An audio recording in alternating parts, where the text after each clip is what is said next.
Welcome to Chillin' 101. We hope this video helps. You're starting in Settings and Photos so you don't waste time. First, confirm your iPhone supports live photo wallpapers and that iOS is up to date. This prevents unsupported errors. Next, open Photos and find the exact live photo. Once found, tap Share and save a copy to Files or duplicate the photo to preserve the original. Make sure Live Photo is active. The little concentric circles icon should appear. This sets you up to edit without losing the motion source. Now you'll convert and ensure motion metadata is intact. If Photos won't accept it, edit the live photo, toggle Live on and off, then save.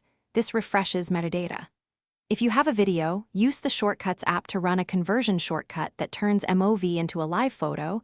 This preserves motion frames the system expects. Once done, go to Settings Wallpaper and review Perspective Zoom. Enabling or disabling it can affect acceptance, so toggle it and try setting the live photo again. Finish by applying the live photo correctly. From Photos, tap Share, choose Use as Wallpaper, ensure Live Photo is selected, look for Live Label, then Set and choose Lock Screen. If you get the same unsupported message, reboot the iPhone and try again. A restart clears temporary system flags.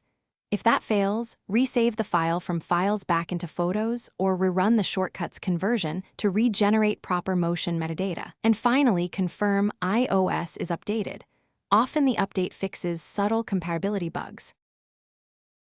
Thanks for watching. Consider subscribing if we helped you.